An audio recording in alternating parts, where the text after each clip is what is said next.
ಸಹಜ ಸಂದರ್ಶನಗಳಿಗಾಗಿ ವಿಶೇಷ ವಾಹಿನಿ.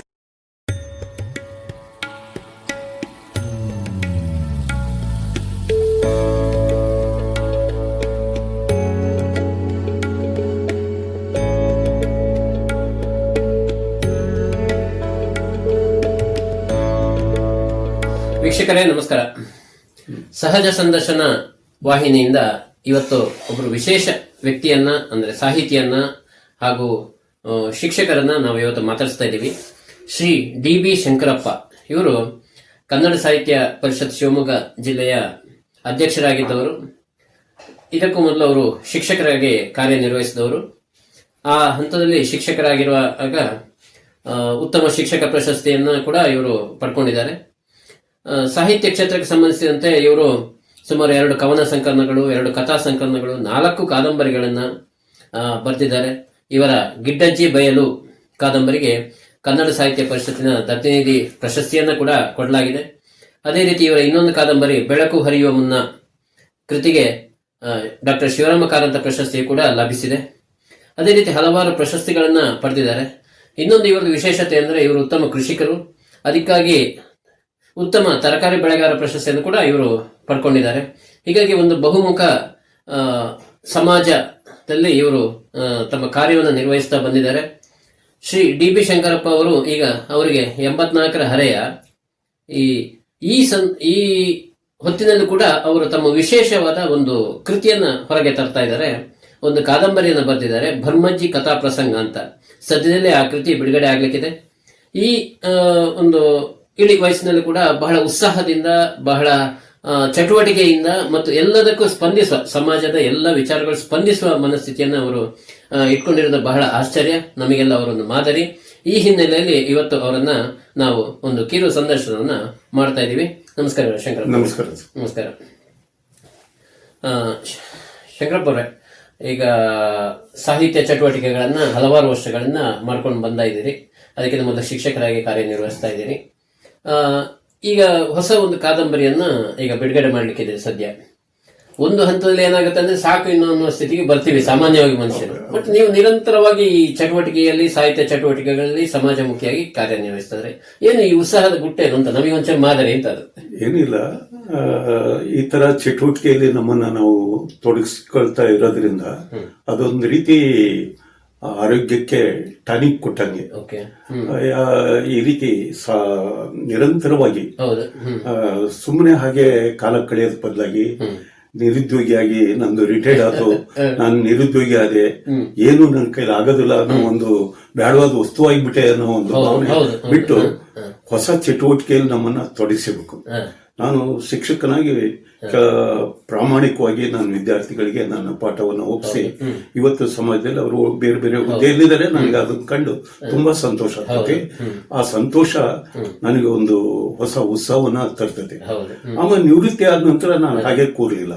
ನಾನು ಆಗಿದ್ದೇನೋ ಒಂದು ಅನುಭವವನ್ನೇ ಮರೆತು ನಾನು ಕೃಷಿಕನಾಗಿ ಕೆಲಸ ಮಾಡಕ್ಕೆ ಸ್ವತಃ ನಾನೇ ತರಕಾರಿ ಬೆಳೆದು ಅದನ್ನ ಬೆಳೆದು ತುಂಬಿ ಮಾರ್ಕೆಟ್ ನಲ್ಲಿ ಇಟ್ಟು ಮಂಗಳೂರು, ಶಿವಮೊಗ್ಗ, ಬೆಂಗಳೂರಲ್ಲಿ ತರಕಾರಿ ಮಾರ್ಕೆಟ್ ನಲ್ಲಿ ಇವತ್ತು DBS ಮಾರ್ಕ್ ನ ತರಕಾರಿ ಅಂದ್ರೆ ನೆನೆಸ್ಕೊಳ್ತಾರೆ ನಮ್ಮ ಮಂಡ್ಯರು. ಆ ರೀತಿ ನಾನು ತರಕಾರಿ ಒಂದು 10 ವರ್ಷ ಬೆಳೆದೆ. ಏನೇನು ತರಕಾರಿ ವಿಶೇಷವಾಗಿ ಬೆಳೆದೆ? ಟೊಮೆಟೊ, ಕ್ಯಾಪ್ಸಿಕಮ್, ಮತ್ತೆ ಉಳಿದೆಲ್ಲ ಕ್ಯಾರೆಟ್ ಒಂದನ್ನು ಬಿಟ್ಟು ಎಲ್ಲ ತರಕಾರಿನೂ ಬೆಳೆದೆ.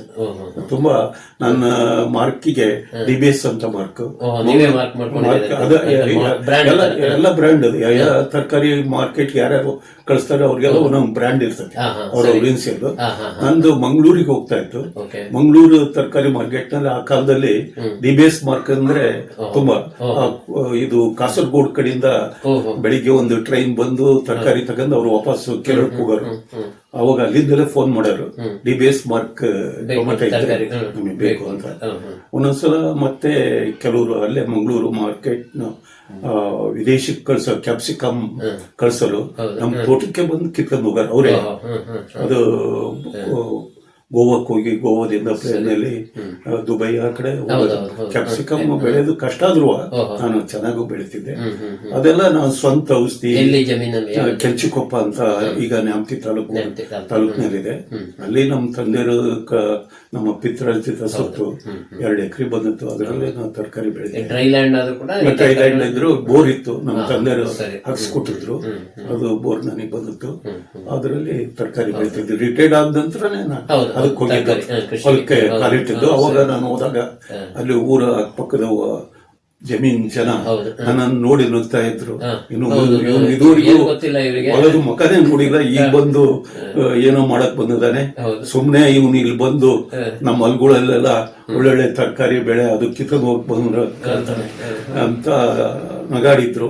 ಆದ್ರೆ ನಾನು ಯಾವಾಗ ಲೋಡ್ ಗಟ್ಲೆ ತರಕಾರಿ ನಮ್ಮ ಹೊಲಕ್ ಬಂದು ಲೋಡ್ ಮಾಡಿ ತರಕಾರಿ ಕಳ್ಸಕತ್ತಿದೆ, ಅವಾಗ ಅವ್ರಿಗೆಲ್ಲ ಎಚ್ಚರಿಕಾಗಿ ಅದೇ ಬೋರ್ನಲ್ಲಿ ಅವರು ಶೇಂಗಾ ಮೆಕ್ಕೆಜೋಳ ಏನೇನೋ ಬೆಳೆದು ಲಾಸ್ ಆಗ್ತಾ ಇದ್ರು. ನಾ ತರಕಾರಿ ಬೆಳೆಯಕತ್ತಿದ ಮಗೆ ಅಲ್ಲಿ ಸುತ್ತಮುತ್ತ ಎಲ್ಲರೂ ತರಕಾರಿ ಬೆಳೆಯಕತ್ತಿದ್ರು. ಅವರು ಒಳ್ಳೆ ಅನುಕೂಲ ಆದ್ರು. ಈ ರೀತಿ ತರಕಾರಿ ಬೆಳೀತಾ ಇದ್ದಾಗಲೇ 10 ವರ್ಷದ ನಂತರ ಹೊಸ ಕೆಲಸಗಾರರು ಬರೋದು, ಯುವಕರೆಲ್ಲ ಬೆಂಗಳೂರು ಸೇರಿದ್ರು. ಅದರಿಂದ ಅಲ್ಲಿ ಕೆಲ್ಸಕ್ಕೆ ಬರೋರು ಕಡಿಮೆ ಆದ್ರು. ಅದಕ್ಕಾಗಿ ನಾನು ಅನಂತರ ಜಮೀನ್ಗೆ ಅಡಿಕೆ ಕಟ್ಟಿದೆ. ಅಡಿಕೆ ಕಟ್ಟಿ ಅಮ್ಮ ಬಿಡುವತ್ತಲ್ಲ, ಸಾಹಿತ್ಯ ಕೃಷಿ ಬಂದೆ. ಆ ಕೃಷಿಯನ್ನ ನಾನು ಲಂಕೇಶ್ ಇದ್ದಾಗ ಮಾಡಿದ್ರೆ ಒಳ್ಳೆ ಇದ್ದಿತ್ತು. ಅವಾಗ ಹೇಳೋರು ಅವರು. ನಾನು ಆಗಾಗ ಲಂಕೇಶ್ ಪತ್ರಿಕೆ ಕೆಲವು ಲೇಖನ ಬರಿತಾ ಇದ್ದೆ, ಸಂಪರ್ಕ ಇತ್ತು. ಅವರು ನಮ್ಮ ಹಳ್ಳಿಯರೇ, ಅವ್ರು ಕೊಂಗಳ್ಳಿ ಆದ್ರೂ ಅವ್ರು ಹುಟ್ಟು ಬೆಳೆದದ್ದು ಅವ್ರ ಭಾಷೆ ಅದಲ್ಲ, ಹೊನ್ನಾಳಿ ತಾಲೂಕು ಭಾಷೆ. ಅಲ್ಲೇ ಗುಡ್ಡಹಳ್ಳಿ. ನನ್ನ ಜಮೀನ್ಗೆ ಅವರು ಊರಿಗೂ ಅವ್ರ ತಾಯಿ ಊರಿಗೂ 1-2 ಕಿಲೋಮೀಟರ್ ಅಷ್ಟೇ. ಅವ್ರು ಹೇಳೋರು, ಇಲ್ಲೆಲ್ಲ ಕೆಲವು ವಿಚಾರಗಳು ಇದಾವೆ, ಅವನ್ನ ಕತೆ ಬರಿ, ಕಾದಂಬರಿ ಬರಿ ಅಂತ ಹೇಳ್ತಿದ್ರು. ಅವಾಗ ನನಗೆ ಪ್ರೇರಣೆ ಇತ್ತು. ಅವಾಗ ನಾನು ಪಾಠ ಮಾಡೋದೇ ಮುಖ್ಯ. ನನ್ನ ಮಕ್ಕಳಿಗೆ ಅದು ಆ ಕಡೆ ಗಮನ ಹರಿಸಲಿಲ್ಲ. ಏನಾರ ಸಂದರ್ಭ ಬಂದಾಗ ಕೆಲವು ಲೇಖನಗಳನ್ನ ಬರೆದು ನಮ್ಮಲ್ಲಿ ನೋವನ್ನ ಅವ್ರಿಗೆ ಕಳಿಸ್ಕೊಡ್ತಿದ್ದೆ. ಅದನ್ನ ಹಾಕರು ನಮ್ಮ ಪ್ರದೇಶದ ಸಮಾಚಾರವನ್ನ. ಅನಂತರ ನಾನು ರಿಟೈರ್ಡ್ ಆದ ನಂತರ ತರಕಾರಿ ಬೆಳೆಯುವಾಗ ಆರಾಮಾಗಿ ಅಲ್ಲಿ ಹೋಗಿದ್ದು ತೋಟದಲ್ಲಿ ಇರ್ತಿದ್ದೆ. ಅವಾಗ ಬರೆಯಕ್ಕೆ ಬೆಳಗಾವಿ ಓಮನ ಅಂತ ಕಾದಂಬರಿ ಬರೆದೆ. ಗ್ರಾಮಾಂತರ ಪ್ರದೇಶದ ಜನ ಸ್ವತಂತ್ರ ಚಳವಳಿಯಲ್ಲಿ ಯಾವ ರೀತಿ ಸ್ಪಂದಿಸಿದ್ರು ಅವ್ರಿಗೆ ಗೊತ್ತೇ ಇರ್ತಿದ್ದಿಲ್ಲ. ನಾ ಈ ಕೆಲಸ ಮಾಡೋದು ಸ್ವತಂತ್ರ ಚಳವಳಿಯಲ್ಲಿ ನಾ ಭಾಗಿಯಾಗಿ. ಯಾರೋ ಮೆಣಸಿನಾಳ್ ತಿಮ್ಮನಗೌಡ ಅಂತ ರಾಣೆಬೆನ್ನೂರು ತಾಲೂಕಿನವರು, ತುಂಬಾ ಹೆಸರು ಸ್ವತಂತ್ರ ಚಳವಳಿಯಲ್ಲಿ ಗುಂಡೆ ತಿಂದು ಸ್ವತಂತ್ರ.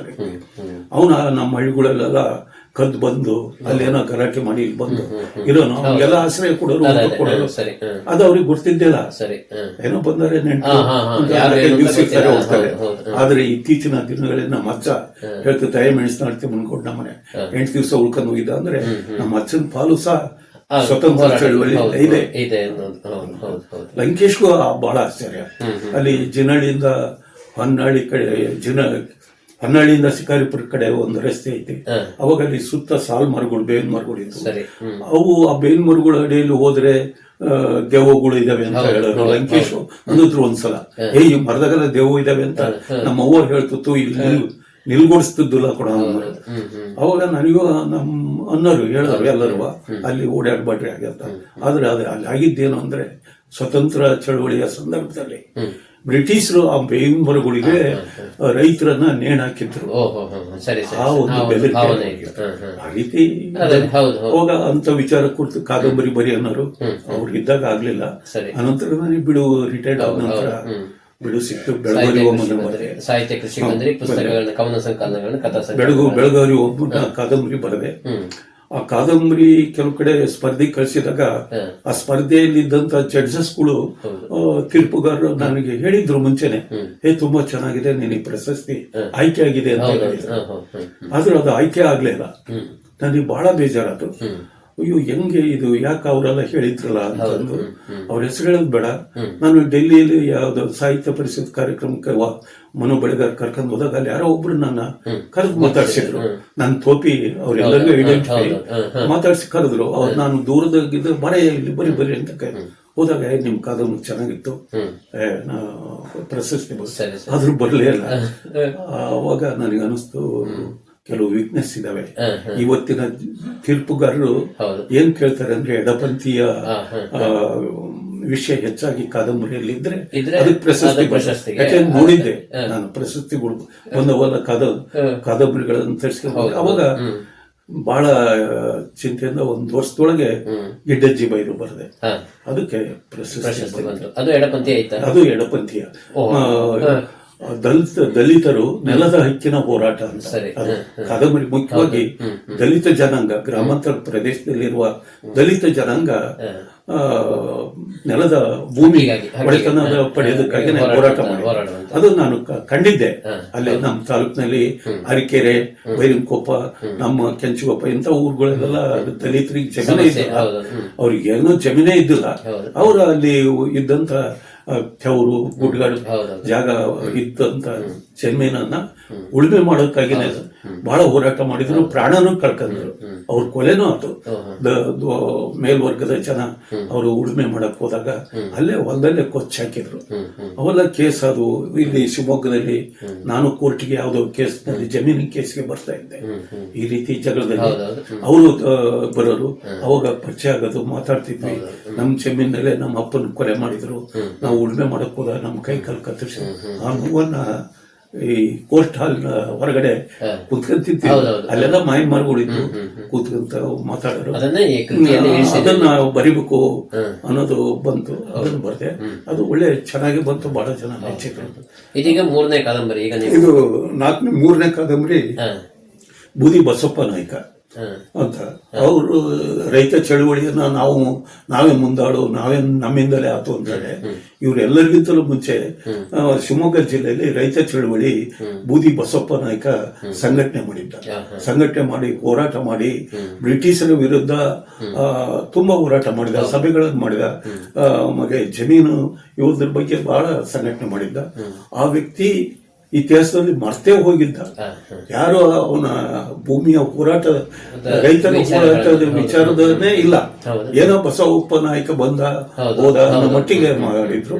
ಅದಕ್ಕಾಗಿ ನಾನು ನಮ್ಮ ಅಜ್ಜ ಅವ್ರ ಕಥೆ ಹೇಳರು. ಜಾನಪದ ಕಲಾವಿದರು ಸಹ ಇಲ್ಲಿ ಆನ್ಮಟ್ಟಿ, ಈ ಆಯ್ನೂರು, ಕುಂಸಿ, ನಮ್ಮ ಆರುಂಡೆ, ಕೆಂಚು, ಇದೆಲ್ಲ ಅವರು ಬೂದಿ ಬಸಪ್ಪ ಬಗ್ಗೆ ಹೇಳರು. ಅದನ್ನ ಗಮನದಲ್ಲಿ ಇಟ್ಕೊಂಡು 4ನೇ ಕಾದಂಬರಿ. ಈಗ 4ನೇ ಕಾದಂಬರಿ ಬರಮಜ್ಜಿ ಕಥಾ ಪ್ರಸಂಗ ಅಂತ. ಇದು ಏನಪ್ಪಾ ಅಂದ್ರೆ, ಇದಕ್ಕೆ ನಾನು ಪ್ರಭಾವಿತನಾಗಿದ್ದು ಅಂದ್ರೆ ಲಂಕೇಶರ ಅವ್ವ ಕವನ ಇದು. ನನ್ನವ್ವ ತಳು ಸತ್ತ ಕರುವಿಗಾಗಿ ಅಂತಂದು ಅವರು ಅವ್ವನ ಒಂದು ಕವನ ಇದೆ. ಲಂಕೇಶರ ಅವ್ವ ಕವನ. ಅವ್ರ ಅವ್ವ ಹೇಗಿದ್ಲು, ಆ ಲಂಕೇಶರ ಅವ್ವ ಹೇಗಿದ್ಲು ಅದೇ ರೀತಿ ನಮ್ಮ ಗ್ರಾಮಾಂತರ ಪ್ರದೇಶದಲ್ಲಿ ಅನೇಕ ಜನ ಅವ್ವರನ್ನ ನಾನು ಕಣ್ಣಾರೆ ಕಂಡಿದ್ದೇನೆ. ಅವರ ಸಂಕಟ, ದುಃಖ ಅವೆಲ್ಲವೂ ಕಂಡು ಅದಕ್ಕೆ ಪ್ರೇರಣೆ. ಲಂಕೇಶರ ಅವ್ವ ಕವನ ನನ್ನ ಈ ಪರಮಜ್ಜಿ ಕಥಾ ಪ್ರಸಂಗಕ್ಕೆ ಪ್ರೇರಣೆ. ಹಾಗೆ ಬರೆಯುವಾಗ ಲಂಕೇಶ್ವರ ಅವನಂತೆ ಇದ್ದರೆ ಇದ್ದಲ್ಲ ಸಮಾಜ ಅಲ್ಲಿ ನಮ್ಮ ಹಳ್ಳಿಯಲ್ಲಿ. ಅದಕ್ಕಿಂತಲೂ ಕೆಳಮಟ್ಟದಲ್ಲಿ ಕೂಲಿ ಲಂಕೇಶ್ವರ ಅನುಕೂಲ ಆಗಿದ್ದ ಜಮೀನ್ದಾರರು ಮನೆತನ ಅದು. ಆದ್ರೆ ಜಮೀನ್ ಇಲ್ಲದೆ ಇರತಕ್ಕಂತ ಅನೇಕ ಅಜ್ಜಿಯಂದಿರು ತಮ್ಮ ಮಕ್ಕಳನ್ನ ಓದಿಸೋದಕ್ಕೆ, ಅವ್ರು ಮುಂತರೋದಕ್ಕೆ, ಊರಾಗೆ ಸರಿ ಅವರು ಎಲ್ಲಾ ಊರುಗಳೆಲ್ಲ ಅಂತ ಅಜ್ಜಿಯರು ತಿರಸ್ಕೃತರಾಗಿರ್ತಾರೆ. ಊರು ಮುಂದೆ ಬರೋದಕ್ಕೆ ಆಗ್ಲಿ ಎಲ್ಲಾ ವಿಚಾರದಲ್ಲೂ ಅವರು ಮೇಲ್ವರ್ಗದ ಜನ ದೊಡ್ಡ ವೀರಶೈವ ಲಿಂಗಾಯತರಾಗಿದ್ರು ಅವ್ರು ಬಡವರು ಅಂದ್ರೆ ಅವರು ದಲಿತರಿಗಿಂತ ಕೆಳಗಾಗಿ ನೋಡುವಂತ ಸಂದರ್ಭ ಅದು. ಅವ್ರನ್ನ ಏನೋ ಒಂಥರ ಜೀವಂತ ಇರುವ ವಸ್ತು ಅದು, ಮನುಷ್ಯರಲ್ಲ ಆ ರೀತಿ ಕಾಣೋರು. ಅಂತ ಒಂದು ಅಜ್ಜಿಯಂದಿರನ್ನು ನಾ ಕಂಡಿದ್ದೇನೆ. ಅವರನ್ನು ತಂದಿದ್ದಾನೆ ಈ ಕಾದಂಬರಿಯಲ್ಲಿ. ಅಂತ ಅಜ್ಜಿಯನ್ನ ಲಂಕೇಶ್ ಅವ್ವ ಇದ್ರಲ್ಲ ಆತರ ಇರೋ ಅವ್ವರು ಈ ಕಾದಂಬರಿಯಲ್ಲಿ. ಈ 3 ಜನ ಅವ್ವಂದಿರ ಇಟ್ಕೊಂಡು ಈ ಕಾದಂಬರಿಯನ್ನು ರಚಿಸಿದ್ದೇನೆ. ಆದ್ರೆ ಅತ್ಯಂತ ನೋವಿನಲ್ಲಿದ್ದು, ಅತ್ಯಂತ ಕೆಳ ಸ್ಥಳದಿಂದ ತನ್ನ ಹೋರಾಟದ ಬದುಕಿನಿಂದ ಅವ್ರ ಜೊತೆ ಸರಿಕರಿ ಎದುರಿಗೆ ಅಂದ್ರೆ ಮೇಲ್ವರ್ಗದ ಜನ ಅವ್ರ ಎದುರು ಅವ್ರ ಜೊತೆಗೆ ನಾನು ತಲೆ ಎತ್ತಿ ನಿಲ್ಬೇಕಲ್ಲ. ಆ ಕೆಳವರ್ಗದ ಅತ್ಯಂತ ಏನು ಇಲ್ದಮ್ಮ ಕೂಲಿ ಮಾಡ್ಕೊಂತ, ಜಂಗಳಿಂದ ಕಾಲ್ಕಂತ, ಅವ್ರು ಕೊಟ್ಟು ರೊಟ್ಟಿ ತಿನ್ಕಂತ ಬದುಕಿದಂತ ಅವ್ಗೂ ಸಹ ಮಾನವ ಸಹಜವಾದ ಒಬ್ಬ ಹೆಣ್ಣು ಮಗಳು ಇರ್ತಾಳೆ. ಮಗಳಿಗೆ ಮಗ ಹುಟ್ಟುತ್ತಾನೆ. ಆ ಮಗನನ್ನ ಸಮಾಜದ ಮುಂದೆ ಮೇಲಕ್ಕೆ ತಂದು ಅವರೆಲ್ಲರ ಎದುರಿಗೂ ಬರ್ಬೇಕು ಅಂತ ಹೋರಾಟದ ಮನೋಭಾವ ಆ ಬರ್ಮಜ್ಜಿ. ಆ ಅಜ್ಜಿಯನ್ನ ನಾನು ಖಂಡಿತ ಅಂತ ಅಜ್ಜಿ ಅಂದ್ರೆ ಬಹಳ ಜನ ನೋಡಿದೆ. ನಾನು ಜಿರಳಿ ಹೈಸ್ಕೂಲ್ ಆಗಿದ್ದೆ. ಒಂದ್ ಅಜ್ಜಿ ಒಂದ್ ಮಗನ್ನ ಸೇರ್ಸೋದಕ್ಕೆ ಸ್ಕೂಲಿಗೆ ಬಂದಿತ್ತು. ಆ ಹುಡುಗನ್ ತಲೆ ಕೂದ್ಲು ಉದ್ದಕ್ ಬೆಳೆದು ಜಡೆ ಹಾಕಿ ಹೂ ಮುಡ್ಕೊಂಡೇ ಬಂದಿತ್ತು ಆ ಹುಡುಗ. ನಾನು ಹೆಣ್ಣು ಹುಡುಗಿ ಅಂತ ಮಾಡಿದ್ದೆ. ಅವಜ್ಜಿ ಆ ಹುಡುಗನ್ನ ನೋಡಿ ಹೆಡ್ ಮಾಸ್ಟರ್ ಹೆಣ್ಣು ಹುಡುಗಿ ಇದು ನಾನು ಸೇರ್ಸೋದಿಲ್ಲ ಹೋಗಿ ನೀವು ಅಂತ ಕಳಿಸ್ಬಿಟ್ರು. ಕೂಲು ಕತ್ತರಿಸ್ಕೊಂಬ ಅಂತ. ಅವಾಗ ಅವಜ್ಜಿ ನನ್ನ ಹತ್ರ ಬಂತು. ನಾನು ಸ್ವಲ್ಪ ಸಿಟ್ಟು ಇತ್ತಲ್ಲ, ಬಂದು ಎದ್ ನೋಡ್ತಮ್ಮ ಹಿಂಗೆ ಸೇರ್ಸಕೊಂಡ್ರು, ಕೂದ್ಲು ಕತ್ತರಿಸ್ಕೊಂಬ ಅಂತಾರೆ ಹೆಡ್ ಮಾಸ್ಟ್ರು, ಏನ್ ಮಾಡೋದು ಅಂತ. ಬರೇ ಕೂದ್ಲಿಗೂ ಓದೋದಕ್ಕೂ ಏನ್ ಸಂಬಂಧ ಬಾ ಇಲ್ಲಿ ಅಂತಂದು ಹೆಡ್ ಮಾಸ್ಟರ್ ಹತ್ರ ಕರ್ಕೊಂಡು ಹೋಗಿ, ಸರ್ ಕೂದ್ಲು ತಗ್ಸಕ್ಕ ಅವನ ಹತ್ರ ದುಡ್ಡಿಲ್ಲ, ಇರೋ 80 ರೂಪಾಯಿದಾಗೆ ಪುಸ್ತಕ ಫೀಸು ಕೊಟ್ಟಿ ಇಲ್ಲಿ ಮಾಡಕ್ ಬಂದೈತಿ. ಅವಜ್ಜಿ ಕೂದ್ಲು ಕತ್ತರಿಸ್ಬೇಕು ಹುಡುಗನ್ನ ಅಂದ್ರೆ ದೇವಸ್ಥಾನದಾಗೆ ಮುತ್ತೈದರು ಊರ್ ಜನ ಕರ್ಕೊಂಡೋಗಿ 200 ಜನ ಊಟ ಹಾಕಿ ಕೂದ್ಲು ಕತ್ತರಿಸ್ಬೇಕು. ಅದು ಗುಡ್ಡಳ್ಳಿ ಅಜ್ಜಿ ಆ ಊರ ದೇವಸ್ಥಾನದಾಗ ವೀರಭದ್ರ ದೇವಸ್ಥಾನದಾಗೆ ಕೂದ್ಲು ಕತ್ತರಿಸ್ಬೇಕು, ಬೇಡ ಸರ್ ಸೇರ್ಸ್ಕೊಳ್ರಿ ಅಂತ. ಅವರು ಸೇರ್ಸೋದಕ್ಕೆ ಹಿಂದೆ ಮುಂದೆ ನೋಡಿದ್ರು. ನಾನು DDP ಹತ್ರ ಹೋಗ್ತಾನೆ ಬರ್ಕೊಟ್ರಿ ಅಂದಾಗ ಅದು ಗೌರ್ಮೆಂಟ್ ಶಾಲೆ, ಅವಾಗ ಸೇರಿಸಿದ್ರು. ಆ ಹುಡುಗನ ಹಚ್ಚಿ ಓದಿಸ್ತು. ಅವನು ಒಳ್ಳೆ ಸಮಾಜದಲ್ಲಿ ಒಬ್ಬ ಮೇಷ ಏನೋ ಆಗಿ ಇಂಥರಾಗಿ ಬದುಕನ್ನ ಮುಂದ್ ಬಂದ. ಅವನು ಸಹ ನಾನು ಸ್ಟೂಡೆಂಟ್ ಆದ ನಾನು ಅವಾಗ ಅವನ್ನ ಕಂಡೆ. ಅವರ ಅಂತರು ಅನೇಕ ಜನ ನಾನು ಕಂಡಿದ್ನಲ್ಲ, ಅದಕ್ಕೆ ಎಲ್ಲರೂ ಸೇರಿಸಿ ಒಂದು ಅಜ್ಜಿಯ ಜೀವನದಲ್ಲಿ ಬರಂಗ್ ಮಾಡಿ ಪುಸ್ತಕ. ಅದಕ್ಕೆ ಇದು ಇದರಲ್ಲಿ ಲಂಕೇಶನ ಅವಂತರ ಅವರು ಇದ್ದಾರೆ, ಎಲ್ಲ ಸ್ತರದ ಕೆಳ ಸ್ತರದಲ್ಲಿ ಇದ್ದಂತ ಅಜ್ಜಿ. ಲಂಕೇಶ್ ಅವನು ಲಿಂಗಾಯತರು, ಈ ಬರಮಜ್ಜಿನೂ ಲಿಂಗಾಯತರು. ಈ ಲಿಂಗಾಯತ್ ಬರಮಜ್ಜಿಯನ್ನ ಅತ್ಯಂತ ದಲಿತ SC ಗಿಂತಲೂ ನಮ್ಮೂರಿನ ಹರಿಜನ ಮಹಿಳೆಗಿಂತಲೂ ಕೀಳಕ್ ಕಾಡೋರು ಲಿಂಗಾಯತರು. ಅದಕ್ಕಾಗಿ ಆ ಅಜ್ಜಿಯನ್ನ ಕೇಂದ್ರವಾಗಿ ಇಟ್ಕೊಂಡು ಲಿಂಗಾಯತರು ಇವ್ರು ಮುಂದುವರೆದವರು ಎಲ್ಲ ಸೌಲಭ್ಯ ಏನಕ್ಕೆ ಯಾವ ಮರ್ಯಾದೆನೂ ಇಲ್ಲ. ಒಬ್ಬ ಹರಿಜನ ಹೆಣ್ಮಕ್ಳಿಗೆ ಗೌರವ ಕೊಟ್ಟು ಬಾ ಹೊಲಕ್ಕೆ ಕಣಕ್ಕೆ ಧಾನ್ಯ ತೂರು ಏನೋ ಮಾಡೋರು. ಆದ್ರೆ ಅಜ್ಜಿಗೆ ಕೂಳಾಕರು ಗೊತ್ತಿಲ್ಲ. ಬೇರೆಯವ್ರ ಮನೆಯವ್ರ ದೊಟ್ಟಿ ಅವ್ರ ಎಮ್ಮೆ ಹೋಗಿ ಕಾಸ್ಕೊಂಡ್ ಬರ್ಬೇಕು, ರೊಟ್ಟಿ ಇಸ್ಕೋಬೇಕು, ತಿನ್ಬೇಕು. 4 ರೊಟ್ಟಿ ಕೊಟ್ರೆ 2 ರೊಟ್ಟಿ ತಿಂದು 2 ರೊಟ್ಟಿ ಮೊಮ್ಮಗ್ ಕೊಡ್ಬೇಕು. ಈ ಪರಿಸ್ಥಿತಿಯ ಅಜ್ಜಿ ಅವ್ರೆಲ್ಲರೂ ಇದ್ರು ಸರಿ, ಅವರೆಲ್ಲರಿಗೂ ಮೇಲ್ವರ್ಗಕ್ಕೆ ಬಂದು ಕೆಳ ನಿಲ್ಬೇಕು. ಆ ಹೋರಾಟದಲ್ಲಿ ಅದು ಸಕ್ಸಸ್ ಅದು ಆ ತರ ತಂದರೆ. ಆದ್ರೆ ಅದು ಶಾಶ್ವತವಾಗಿ ಉಳಿಯೋದಿಲ್ಲ. ಕೊನೆ ಹಂತದಲ್ಲಿ ಅಜ್ಜಿ ಮೊಮ್ಮಗ ಕೊರೋನಾದಲ್ಲಿ ತೀರ್ಕೊಂಡ್ಬಿಡ್ತಾರೆ.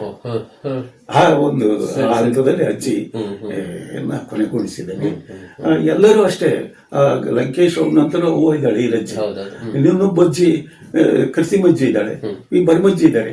ಇವರು ಮೂವರು ಭಾರಿ ಹೋರಾಟ ಮಾಡಿ ಸರಿಕರಿಗೆ ಮೇಲ್ವರ್ಗಕ್ಕೆ ಬರ್ತಾರೆ ತಮ್ಮ ಫ್ಯಾಮಿಲಿಯನ್ನ. ಆದ್ರೆ ಅವರೆಲ್ಲ 80-90 ವರ್ಷದ ಬದುಕಿದಾರಲ್ಲ. ಹಿಂದಕ್ಕೆ ನೋಡಿದ್ರೆ ಅವ್ರ ಮನೆ, ಅವ್ರು ಕೊಂಡಂತ ವಸ್ತು, ಅವ್ರು ಹಿಡಿದಂತ ಜಮೀನೇ ಅವ್ರಿಗೆ ಅನಾಮಿಕವಾಗಿರ್ತಾವ. ಅವರನ್ನ ತಿರಸ್ಕಾರ. ಅವ್ರ ಮೊಮ್ಮಕ್ಕಳು ಇವರನ್ನ ಕಸವಾಗಿ ಕಾಣ್ತಾರೆ. ಆ ಕಾಲವಾಗಿ. ಆದ್ರೆ ಬರ್ಮಜ್ಜಿ ಆ ಪರಿಸ್ಥಿತಿ ಇಲ್ಲ. ಈರಜ್ಜಿ ದೊಡ್ಡ ಮಂತ್ಯದಲ್ಲಿ ಹುಟ್ಟಿದ್ರು ಅವ್ರ ಮೊಮ್ಮಕ್ಕಳಕ್ಕೆಲ್ಲ ಕಾಲಿಲ್ ಒದಿತಾರೆ. ಸಣ್ಣ ಕರ್ತಿಮಜ್ಜಿನೂ ಅಷ್ಟೇ, ಒಳ್ಳೆ ಕುಟುಂಬದಲ್ಲಿ ಹುಟ್ಟಿದ್ರು ಅವ್ರ ಮೊಮ್ಮಕ್ಕಳು ಆಕೆ ಒದಿತಾರೆ. ಆದ್ರೆ ಬರ್ಮಜ್ಜಿಗೆ ಆ ಪರಿಸ್ಥಿತಿ ಬರಲಿಲ್ಲ. ಈಕೆ ಎಲ್ಲರ ಎದುರಿಗೂ ತಲೆ ನಿಂತು ಸೈನಿಕರ ಎದುರಿಗೆ ನಿಲ್ತಾಳೆ. ಆದ್ರೆ ಆಕೆಗೆ ಫಲ ಉಣ್ಣಕ್ಕಾಗ್ಲಿಲ್ಲ. ಮಗ ಕೊರೋನಾ. ಈಗ ಈ ತರ ಪುಸ್ತಕ ಈಗ ಆಮೇಲೆ ಈಗ ಅಧ್ಯಾಪಕ ವೃತ್ತಿಯಲ್ಲಿ ಇದ್ರಿ, ನಂತರ ಕೃಷಿ ಕ್ಷೇತ್ರಕ್ಕೆ ಬಂದ್ರಿ, ಆ ನಂತರ ಸಾಹಿತ್ಯ ಕೃಷಿಗೆ ಬಂದ್ರಿ. ಜೊತೆಗೇನೆ ಸಾಹಿತ್ಯ ಪರಿಷತ್ತು ಅಧ್ಯಕ್ಷರಾಗಿಯೂ ಸುಮಾರು ಒಂದು 5 ವರ್ಷ ತಾವು ಕಾರ್ಯನಿರ್ವಹಿಸಿದ್ರಿ, ಶಿವಮೊಗ್ಗ ಜಿಲ್ಲಾ ಕನ್ನಡ ಸಾಹಿತ್ಯ ಪರಿಷತ್ ಅಧ್ಯಕ್ಷರಾಗಿ. ಆ ಅನುಭವ ಏನು? ನನಗೆ ತುಂಬಾ ಆಸೆ ಇತ್ತು. ಸಾಹಿತ್ಯ ಪರಿಷತ್ ಒಂದು ರೀತಿ ಏನು ಅಂದ್ರೆ ವಿಶೇಷ ಕಾರ್ಯಕ್ರಮಗಳನ್ನ ಏನು ಅಂದ್ರೆ ಏನೋ ಸಾಂಪ್ರದಾಯಿಕವಾಗಿ ದುಡ್ಡು ಬರ್ತೈತಿ, ದತ್ತಿ ಕಾರ್ಯಕ್ರಮ ಮಾಡೋದು, ಈ ಡೊಳ್ಳು ಓಡಿಸೋದು, ಇದೇ ಮೆರವಣಿಗೆ ಮಾಡೋದು, ಇದೇ ಸಾಹಿತ್ಯ ಪರಿಷತ್ ಕೆಲಸ ಅಂತ ಮಾಡುತ್ತಾ ಇದ್ರು. ನಾನು ಸಹ ತಾಲೂಕು ಅಧ್ಯಕ್ಷ ಆಗಿ, ಜಿಲ್ಲಾ ಕಾರ್ಯದರ್ಶಿ ಖಜಾನೆ ಅನೇಕ ವರ್ಷ ಕೆಲಸ ಮಾಡಿದ್ದೆ. ನನ್ಗೆ ಅದು ಯಾವ ಕೆಲಸನೂ ಹಿಡಿಸಕೊಂದು. ಆದ್ರೆ ಏನು ಅಂದ್ರೆ ಸಾಹಿತ್ಯ ಪರಿಷತ್ ಅಂದ್ರೆ ಹೊಸ ಯುವಕರನ್ನ ಬರೆಯಕ್ ಹಚ್ಬೇಕು. ಹೌದು. ಯಾರು ಬರೆಯಕ್ ಆಗೋದಿಲ್ಲ ಅವ್ರಿಗೆ ಬರೆಯಕ್ ಹಚ್ಬೇಕು. ಹೊಸ ಪ್ರತಿಭೆ ಬರ್ಬೇಕು. ನಿನ್ನಲ್ಲೂ ಸಾಹಿತ್ಯಿಕವಾದ ಅಂಶ ಇದೆ, ಅದಕ್ಕೆ ಚಾಲನೆ ಕೊಟ್ಟು ಬರೀ ಅನ್ನೋ ಒಂದು ಕ್ರಿಯೆಯಲ್ಲಿ ತೊಡಗಬೇಕು. ಅದು ನನ್ನ ಮನಸ್ಸಿನ ಮೂಲ ಉದ್ದೇಶ ಆಗಿತ್ತು. ಆ ಕೆಲಸನ ನಾನು ಗ್ರಾಮಾಂತರ ಪ್ರದೇಶದಲ್ಲಿ ಬೇರೆ ಬೇರೆ ತಾಲೂಕಿನಲ್ಲಿ ಆ ಕೆಲಸ ಮಾಡಿದ್ದೇನೆ. ಯಾಕೆಂದ್ರೆ ಇವತ್ತು ಶಿಕಾರಿಪುರ ಬೇರೆ ಬೇರೆ ಎಲ್ಲಾ ತಾಲೂಕಿನಲ್ಲೂ ನಾನು ಆ ರೀತಿ ಪ್ರಯತ್ನ ಪಟ್ಟಾಗ ಅವರು ಎಲ್ಲ ಪುಸ್ತಕ, ಕವನಗಳನ್ನ, ಕಥೆಗಳನ್ನ ಬರೆಯೋದಕ್ಕೆ ಹುಡುಗರೆಲ್ಲ ತಯಾರಾಗಿದ್ದಾರೆ. ಅಷ್ಟೇ ಅಲ್ಲ, ಶಿವಮೊಗ್ಗ ಜಿಲ್ಲೆಯಲ್ಲಿ ಇರ್ತಕ್ಕಂಥ ಫಸ್ಟ್ ಗ್ರೇಡ್ ಕಾಲೇಜ್ಗಳಲ್ಲಿ ಅತ್ಯಂತ ಪ್ರತಿಭಾವಂತರಾದ ಇತ್ತೀಚಿನ ಹುಡುಗರಿದ್ದಾರೆ. ಅವರು ಕುವೆಂಪು ಬಗ್ಗೆ, GSS ಬಗ್ಗೆ, ಕಾರಂತರ ಬಗ್ಗೆ ಹೊಸ ಆಲೋಚನೆಯಲ್ಲಿ ಅವರು ಆಲೋಚನೆ ಮಾಡ್ತಿದ್ದಾರೆ. ಆದ್ರಿಂದ ಇವತ್ತಿನವರೆಗೂ ನಾವು ಕುವೆಂಪು, GSS, ಕಾರಂತರು ಇವ್ರ ಬಗ್ಗೆ ಕೇಳಿದವರ, ಬೇಂದ್ರೆ ಅವ್ರ ಬಗ್ಗೆ ಅವ್ರ ಚಿಂತನೆ ಬೇರೆ. ಇವತ್ತಿನ ಸಂದರ್ಭದಲ್ಲಿ ಕುವೆಂಪು ಯಾಕೆ ಕಾಣ್ತಾರೆ, ಇವತ್ತಿನ ಸಂದರ್ಭದಲ್ಲಿ ಬೇಂದ್ರೆ ಕವನಗಳು ನಾವು ಹೇಗೆ ಸ್ವೀಕರಿಸಬೇಕು ಅನ್ನೋ ಭಾವನೆಯಲ್ಲಿ ಅವರು ಚಿಂತನೆ ಮಾಡಿ ಅನುಭವ ಹೇಳ್ತಾರೆ, ವಿಮರ್ಶೆ ಮಾಡಿ ಮಂಡಿಸ್ತಾ ಇದ್ದಾರೆ. ಅವ್ರಿಗೆ ವೇದಿಕೆ ಇಲ್ಲ. ಅಂತ ಯುವಕರನ್ನ ಹಿಡಿದು ನಾನು ಈಗ ಈ ಶಿರಾಳಕೊಪ್ಪದಲ್ಲಿ ಕಾರ್ಯಕ್ರಮ ಮಾಡ್ತೀವಿ, ಸ್ವರ್ಬದಲ್ಲಿ ಮಾಡಿದೆ, ಕುಂಸಿಯಲ್ಲಿ ಮಾಡಿದೆ, ಇಲ್ಲಿ ಹೊಳಲ್ಕೆರೆ ಇದು ಹೊಳೆಹೊನ್ನೂರು ಅಲ್ಲೇ ಎಲ್ಲ ಫಸ್ಟ್ ಗ್ರೇಡ್ ಕಾಲೇಜ್ನಲ್ಲಿ ಅವಕಾಶ ಸಿಕ್ಕಾಗ ಕೆಲವು ಕಡೆ ಅವಕಾಶ ಕೊಡ್ತಿದ್ದಿಲ್ಲ, ಏನ್ರಿ ನಿಮ್ದು ಅಂತ. ಆದ್ದರಿಂದ ನಾನು ಅಲ್ಲೆಲ್ಲ ನಾವು ಸ್ವಂತ ಯುವ ಜನಾಂಗಕ್ಕೆ ಬರೆಯಕ್ ಹಚ್ಬೇಕು. ಎಲ್ಲರೂ ನನಗೆಲ್ಲಿ ಬರೆಯಕ್ ಆಕತಿ ಅಂತ ನೀವು ಬರಿಬಹುದು.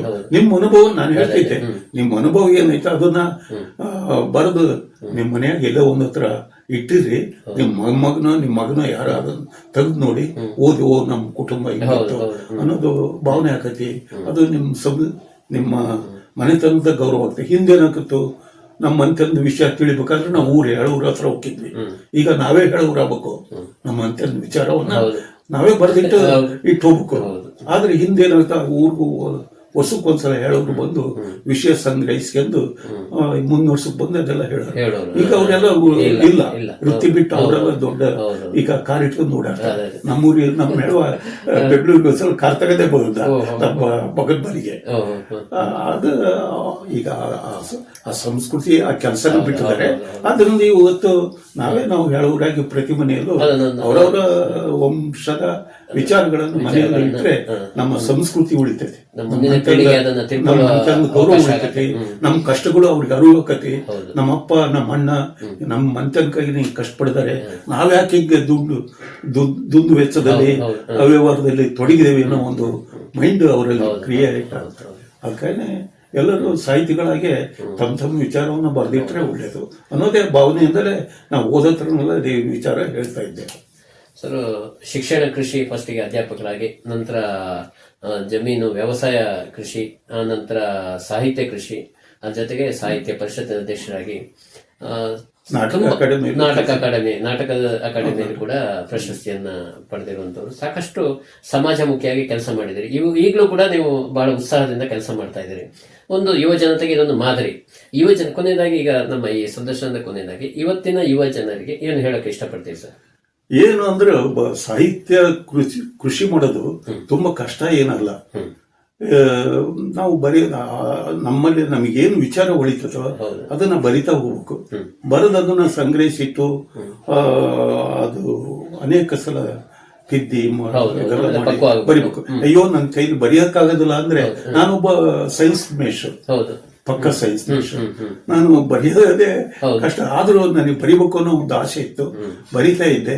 ಫಸ್ಟ್ ಬರೆದು ನಾನು ಲಂಕೇಶ್ ಹತ್ರ ಇದು ಕೊಟ್ಟಾಗ, ನನ್ನ ಒಳ ಸೇರಿದಂತ ಕಥಾ ಸಂಕಟ ಕೊಟ್ಟಾಗ ಅವ್ರು ಓದಿದ್ರು. ನನ್ನ ಎದುರಿಗೆ ಇದೆಂತದ, ನೀನು ನಮ್ಮ ಇನ್ನು ಹೆಚ್ಚು ಓದ್ಬಿಟ್ಟು ಅನಂತರ ಬರೀ. ಆವಾಗ 1-2 ವಾರ ಆಗತ್ಲು ಅದೇ ನನ್ನ ಒಳ ಸೆರಗು ಕಥಾ ಸಂಕಲನ ಬಗ್ಗೆ ವಿಮರ್ಶೆ ಬರೆದ್ರು ಅವರ ಪತ್ರಿಕೆ. ತುಂಬಾ ಚೆನ್ನಾಗಿ ಬರೆದ್ರು. ಆದ್ರೂ ನನ್ನ ಇದ್ರಿಗೆ ಅದನ್ನ ಜರದ್ರು.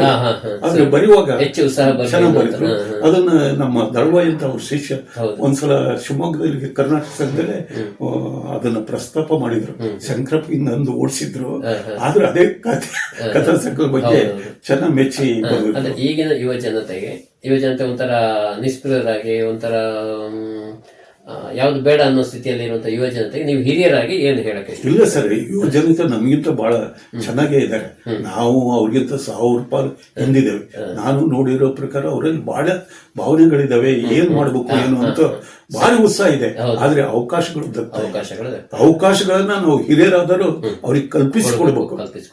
ನಾವು ಹಿರಿಯರು ಪ್ರತಿಯೊಂದು ಮನೆಯ ಸಮಾಜದ ಎಲ್ಲರೂ ಯುವಕರಿಗೆ ಅವಕಾಶವನ್ನು ಕಲ್ಪಿಸಿಕೊಟ್ರೆ ನಮ್ಮ ಹೂವು, ನಮ್ಮ ಕೇರಿ ಉದ್ಧಾರ ಆಗತ್ತೆ, ನಮ್ಮ ಊರು ಉದ್ಧಾರ ಆಗತ್ತೆ, ನಮ್ಮ ತಾಲೂಕು ಉದ್ಧಾರ ಆಗತ್ತೆ, ನಮ್ಮ ಜಿಲ್ಲೆ ಉದ್ಧಾರ ಆಗತ್ತೆ, ರಾಜ್ಯ ಉದ್ಧಾರ ಆಗತ್ತೆ, ದೇಶ ಉದ್ಧಾರ ಆಗುತ್ತೆ. ಯುವಕರಿಗೆ ಹೆಚ್ಚು ಪ್ರೋತ್ಸಾಹ ಕೊಡ್ಬೇಕು. ಅವರ ಭಾವನೆಗಳಿಗೆ, ಅವ್ರ ಕೆಲಸಕ್ಕೆ ಅವಕಾಶ ಮಾಡಿಕೊಡ್ಬೇಕು. ಈಗ ಅವಕಾಶ ಇಲ್ಲದೆ ಕೈ ಕಟ್ಟಿ ನಮ್ಮ ಹುಡುಗ ಹಿಂಗ್ ಆಗಿದ್ದಾನೆ ಅಂದ್ರೆ ಏನು ಸರ್? ನೀವು ಅವಕಾಶ ಕೊಡಿ, ಕೆಲಸ ಕೊಟ್ರಿ. ಕೆಲಸ ಇಲ್ದಲೆ ಏನು ನಮ್ಮ ಹುಡುಗ ಮನೆಯ ಕುಂತದಾನೆ ಅಂದ್ರೆ. ಶಂಕರಪುರ, ಇವತ್ತು ನಾವು ಒಂದು 20 ನಿಮಿಷ ನಿಮ್ಮ ಒಟ್ಟು ವಿಚಾರಗಳ ಬಗ್ಗೆ ನಾವು ಮತ್ತೆ ಮಾತಾಡಿದ್ವಿ. ಇದನ್ನ ಕೇಳ್ತಕ್ಕಂತ ಎಲ್ಲ ನನ್ನ ಜನಕ್ಕೂ ಸಹ ನಾನು ನಮ್ಮ ಇವ್ರ ಪರವಾಗಿ ಬನಾರಿ ಅವರ ಪರವಾಗಿ ಹೃತ್ಪೂರ್ವಕವಾದ ಧನ್ಯವಾದಗಳನ್ನು ಅರ್ಪಿಸ್ತಾನೆ.